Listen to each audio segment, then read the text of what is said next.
बिस्मिल्लाहिर्रहमानिर्रहीम। अस्सलाम वालेकुम। मेरा नाम डॉक्टर फ़हद है और आप देख रहे हैं हेल्थ फर्स्ट।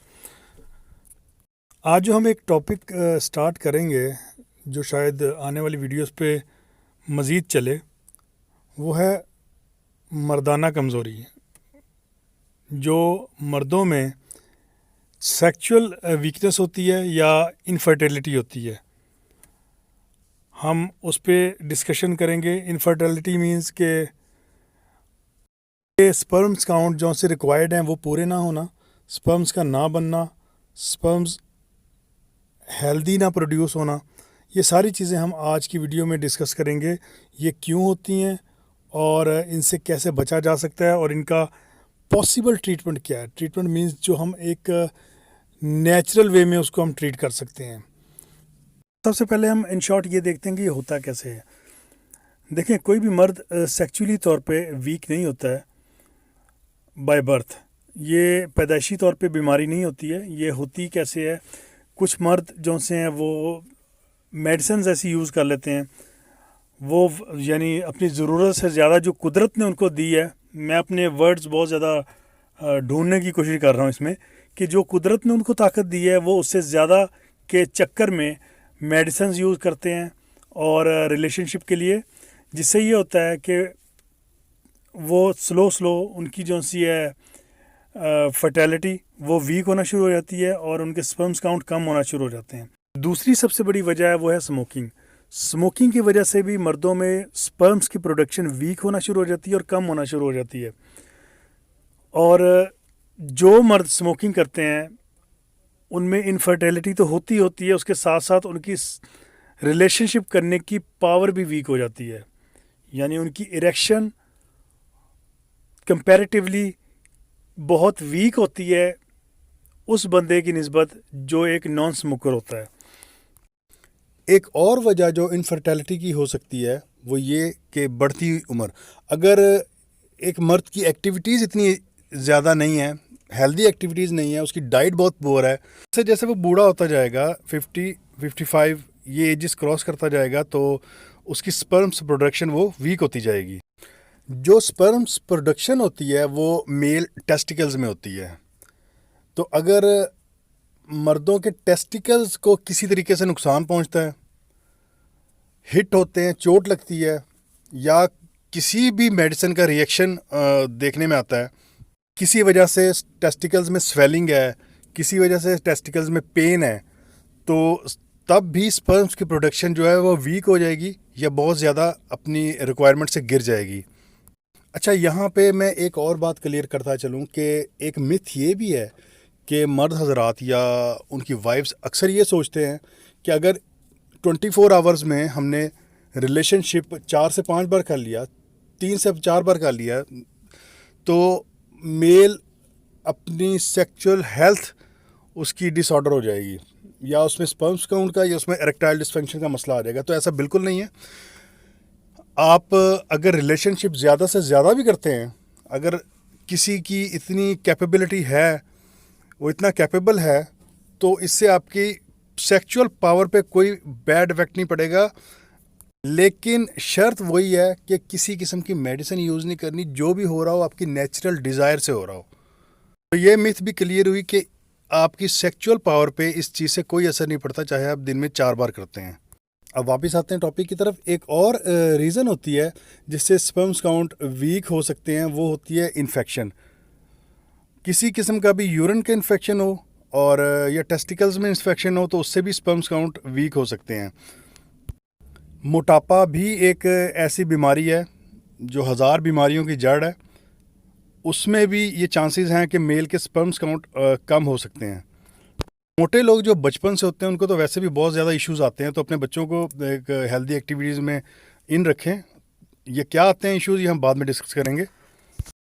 सबसे पहली बात ये कि हमें पता कैसे चलेगा, ये सिम्टम्स क्या होते हैं कि एक मर्द के या हस्बैंड के स्पर्म्स काउंट कम है।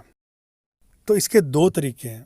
नंबर 1 वही लैब टेस्ट है। डेफिनेटली लैब टेस्ट एक कंप्लीट टेस्ट होता है, उसमें आपको पता चलता है कि हेल्दी स्पर्म्स कितने % हैं, शेप में कितने हैं, एक्टिव कितने हैं, स्विम कितने अच्छे कर सकते हैं, कितने % स्पर्म जो से वो अच्छा स्विम कर सकते हैं। तो ये सारी चीज़ें देखनी होती हैं। और नंबर 2 होता है कि एक आम सा टेस्ट, जनरल सा टेस्ट, जिससे आपको मोटा मोटा आइडिया हो जाए। लेकिन जब लैब टेस्ट की सहूलत नहीं मौजूद थी, साइंस ने इतनी तरक्की नहीं की थी, तो उस टाइम पुराने हकीम जो से होते थे उस वक्त के, वो करते क्या थे कि मेल के लिक्विड को एक शीशे के बर्तन में रिलीज़ करवा के, जो पानी से भरा होता था, वो अगर लिक्विड पूरा डिप हो जाता था या उसका 70% 60% भी अगर डिप हो जाता था, तो वो कंसीडर होता था कि ये औलाद पैदा करने के काबिल मर्द है। तो ये बहुत इजी तरीका होता है। लेकिन अब जबकि लैब टेस्ट की ज़रूरत मौजूद है, उसमें ये होता है कि आपको हर चीज़ की परसेंटेज का पता चल जाता है। कितने परसेंट स्पर्म जो हैं वो हेल्दी हैं, कितने परसेंट आपके वीक हैं, कितने परसेंट अच्छा स्विम कर सकते हैं, कितने परसेंट की शेप बहुत अच्छी है और कितने परसेंट की आपकी शेप इतनी प्रॉपर नहीं बन रही। तो लैब टेस्ट में ये चीज़ का, इस चीज़ की आपको सहूलत है कि आपको इस चीज़ का सारी डिटेल में पता चल जाता है। तो अब देखते हैं कि इसके ट्रीटमेंट कौन कौन से हो सकते हैं। सबसे पहले मेन ट्रीटमेंट हमने करना है कि किस वजह से इसको ये इशू है। अगर मोटापा है तो उस मर्द को चाहिए कि अपनी एक्टिविटीज़ ऐसी करे कि अपना वेट कम करे। और अगर किसी को इन्फेक्शन है तो उसको चाहिए कि अपना इन्फेक्शन का ट्रीटमेंट करवाए, जिससे उसको उस ट्रीटमेंट के बाद ही काफ़ी हद तक पॉजिटिव रिजल्ट मिलना शुरू हो जाएगा।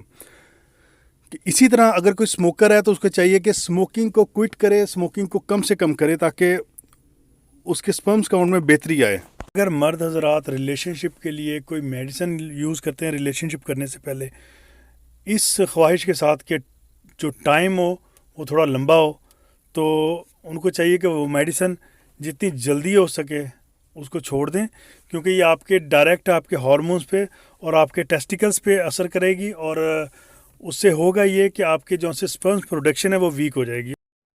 यहाँ तक कि ऐसा वक्त आ जाएगा कि आप मेडिसिन के बगैर रिलेशनशिप भी नहीं कर सकते, यानी आपकी इरेक्शन बिल्कुल ख़त्म हो जाएगी। स्पर्म्स प्रोडक्शन ख़त्म होने के साथ साथ आपको ये भी नुकसान है कि मेडिसिन यूज़ करने से आपकी इरेक्शन भी बिल्कुल ख़त्म हो जाएगी, तो इससे अवॉइड करें। तो कोशिश करें कि रिलेशनशिप के लिए कभी भी कोई मेडिसिन यूज़ ना करें। देखिए टाइमिंग, मैंने एक पोस्ट की थी कि टाइमिंग जो सी होती है वो डिपेंड करती है अटैम्प्ट्स पे।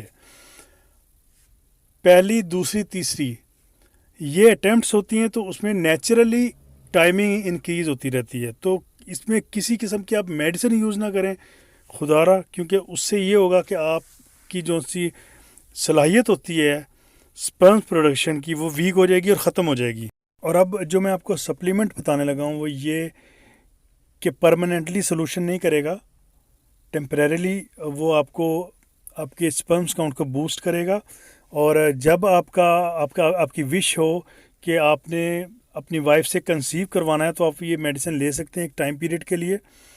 लेकिन ये ख्याल रहे कि शुगर पेशेंट, ब्लड प्रेशर के पेशेंट इसको बिल्कुल यूज़ ना करें।